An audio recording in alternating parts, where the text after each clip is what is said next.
Qui sont devenus tellement têtus qu'ils sont à l'ordre du cyberharcèlement, ces Snyder sexuels. Ou, comme j'adore les appeler, les SS. Oula, non, Stéphane, t'es sûr pour le point Godwin? Parce que je vois pas le souci de demander une director's cut d'un film, quoi. T'es sûr que c'est pertinent de les comparer à des nazis?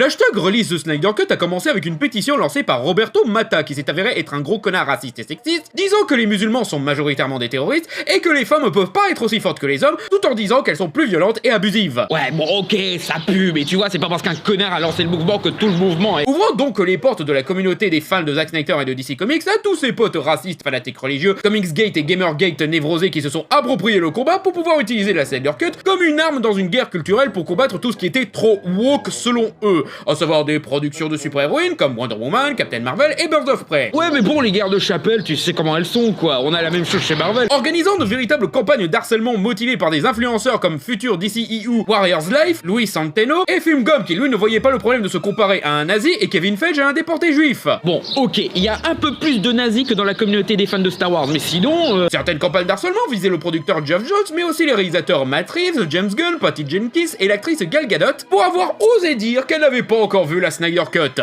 ainsi que des fans de Marvel et Disney allant jusqu'à utiliser la mort de la fille de Zack Snyder comme argument contre eux en prétendant que Disney était responsable. Bon, ok, il y a quelques brebis galeuses par-ci par-là, mais sinon... Et d'autres spammant l'hashtag sur tous les posts des réseaux sociaux de Warner, DC et HBO Max, même quand ça n'a aucun rapport avec Justice League, et même dans un post annonçant la mort tragique du joueur de NBA Kobe Bryant. Non mais je suis pote avec certains fans qui ont demandé la Snyder Cut, donc du coup je sais qu'ils sont gentils. Au point que même la série d'animation Harley Quinn blaguait sur la pathétique de cette commu, et que Snyder lui-même a dû envoyer chier beaucoup de ces connards intéressés que par une approbation de leur idéologie par un blockbuster populaire, notamment Geeks plus Gamer, anti-LJW obsessif notoire et grand supporter du projet, dont la chaîne YouTube sert aussi à harceler Brie Larson, s'extasie que Birds of Prey perd contre Sonic au box-office, et qui affirme que critiquer une tuerie de masse raciste était de la vertu ostentatoire. Et ils ne sont pas tous comme ça. Allons faire du review bombing contre d'autres films de Warner, comme Godzilla vs Kong, pour maintenir la Snyder Cut comme le seul film ayant le droit d'être vu et apprécié par le public. Mais il y a aussi des gentils fans, tu vois. Warner et Snyder ont même dû s'exprimer sur le reste de la commune de fans de la Snyder Cut qui ont été vus harceler et menacer tous ceux qui osaient ne pas encourager le film, et ces derniers l'ont très bien pris en se retournant complètement contre Snyder et même dire qu'il méritait de subir le suicide de sa fille.